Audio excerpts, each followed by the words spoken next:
మీకు ఎంతో ఇష్టమైన 7 సీరియల్‌ని ఒకే వీడియోలో విని ఆనందించండి. ఆ సీరియల్ ఏంటో మొదటిగా చూద్దాం. 'పొదరిల్లు'. మొదటిగా 'పొదరిల్లు' గురించి మనం తెలుసుకుందాం. ఇక ఈరోజు ఎపిసోడ్‌లో ఏం జరిగిందంటే, ప్రతాప్ కుటుంబంలోని నేర ప్రవృత్తి, స్వార్థం చూసి అసహ్యించుకున్న హారిక తన కూతుర్ని ఇంట్లో పెంచనంటూ ఇల్లు వదిలి వెళ్ళడానికి సిద్ధపడుతుంది. దాంతో ప్రతాప్ తన తప్పు తెలుసుకొని ఆదిని కొట్టి హారికను క్షమాపణలు వేడుకుంటూ ఇకపై ఉద్యోగం చేసుకునే స్వేచ్ఛను ఇస్తానని తండ్రిలా మాటివ్వడంతో ఆమె శాంతిస్తుంది. మరోవైపు చక్రిని అవమానించినందుకు పెనాల్టీగా అతను ప్రతాప్ ఇంట్లో నుంచి కొన్ని గోల్డ్ కాయిన్స్ దొంగిలించగా మహా కూడా తన ఐడెంటిటీ కార్డులను ఎత్తుకొచ్చానని చెప్పడంతో కుటుంబంలో నవ్వులు పూస్తాయి. చివరగా కేశవను వెతుక్కుంటూ శైలు వాళ్ళ ఇంటికి వచ్చి ఓవర్ యాక్షన్ చేయడంతో తీవ్ర కోపానికి గురైన కేశవ ఆమెను లాగిపెట్టి కొట్టి ఇంకోసారి తన చుట్టూ తిరిగితే బావుండదని దారుణంగా అవమానించి పంపించేయడంతో ఈ ఎపిసోడ్ ముగుస్తుంది. ఇక 'గుండె నిండా గుడిగంటలు' సీరియల్‌లో ఈరోజు ఏం జరిగిందంటే, హాస్పిటల్‌లో వృద్ధ దంపతులు ఇచ్చిన ఫోన్ తన పాత ఫోనే అని బాలు గుర్తిస్తాడు. ఈ ఫోన్ దొరికితే శివ వీడియో లీక్ చేసిన దొంగ దొరుకుతాడని బాలు, మీనలు మాట్లాడుకోవడం చూసి రోహిణి భయపడుతుంది. వెంటనే రోహిణి విద్య దగ్గరికి వెళ్లి నిలదీయగా ఫోన్ పోగొట్టుకున్న మాట నిజమేనని విద్య ఒప్పుకుంటుంది. దాంతో ఇద్దరి మధ్య గొడవ జరిగి స్నేహం తెగిపోతుంది. మరోవైపు ఆ ఫోన్ పడేసింది విద్యనా అని వృద్ధ దంపతులతో గుర్తుపట్టించడం కోసం మీన ఉపాయంగా విద్య ఇంటికి వెళ్లి ఆమె ఫోటోలు తీసుకుంటుంది. చివరగా మీన తెచ్చిన విద్య ఫోటోలను బాలు ఆ వృద్ధ దంపతుల మనవడికి పంపించి ఫోన్ పడేసిన అమ్మాయి ఈమెనేనా అని కనుక్కోమనడంతో ఈరోజు ఎపిసోడ్ కంప్లీట్ అవుతుంది. ఇక మరో సీరియల్ 'ఇంటింటి రామాయణం' గురించి ఈరోజు ఏం జరిగిందో తెలుసుకుందాం. ఇక పల్లవి చెప్పిన చెప్పుడు మాటలు విని ఆవేశంతో భరత్ పోలీస్ స్టేషన్‌కి వెళ్తాడు. అక్కడ జైల్‌లో ఉన్న తల్లి మీనాక్షిని చూసి ఎమోషనల్ అవుతూ అవని వల్లే నీకీ పరిస్థితి వచ్చిందని, పల్లవి సహాయంతో నిన్ను ఎలాగైనా బయటకు తీసుకొస్తానని చెప్తాడు భరత్. బయటకొచ్చిన భరత్ తనతో మాట్లాడడానికి ప్రయత్నించిన అవన్ని గట్టిగా వార్నింగ్ ఇచ్చి వెళ్ళిపోవడంతో ఆమె కుమిలి కుమిలి ఏడుస్తుంది. ఆ తర్వాత ఎలాగైనా కేసును వాపస్ తీసుకోమని అడగడానికి అవని పల్లవి దగ్గరికి వెళ్తుంది. కానీ పల్లవి మాత్రం అస్సలు వినకుండా తన తల్లి రాజేశ్వరి మరణానికి అవని, మీనాక్షిలే కారణమని నిందిస్తూ అవని అంతు చూసే వరకు వదిలిపెట్టనని తీవ్రంగా హెచ్చరిస్తుంది.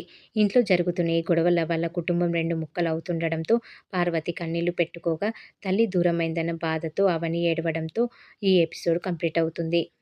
ఇక మరో ఎపిసోడ్ 'ఇల్లు ఇల్లాలు పిల్లలు' సీరియల్‌లో ఈరోజు ఏం జరిగిందంటే, మాదక ద్రవ్యాల కేసులో ధీరజ్ అరెస్ట్ అయ్యాడనే విషయం తెలిసి నర్మద, రామరాజు, వేదవతిలు శాక్తిని పోలీస్ స్టేషన్‌కు పరుగులు పెడతారు.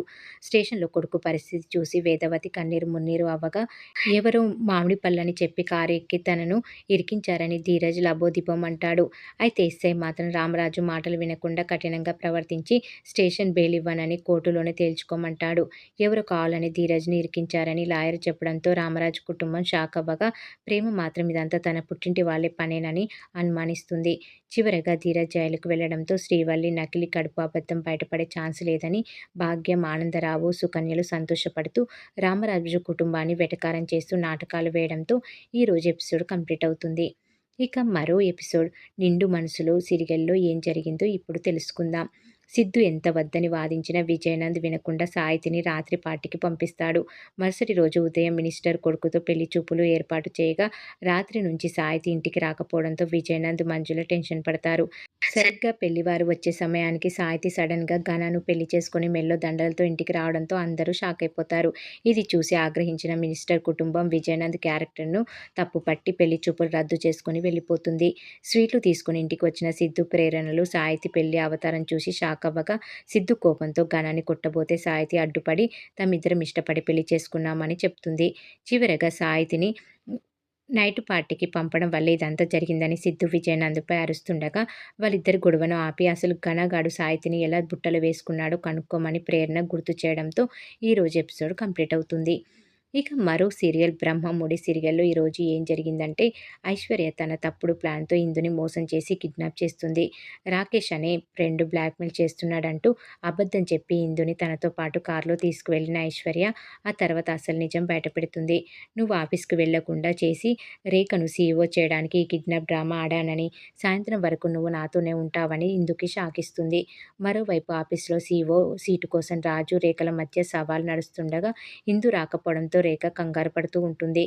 ఇక మరో సీన్‌లో పింకీ ఉద్యోగం పొడగొట్టుకొని చాలా డల్‌గా ఉండటంతో నందు అతనికి కౌన్సెలింగ్ ఇస్తుంది.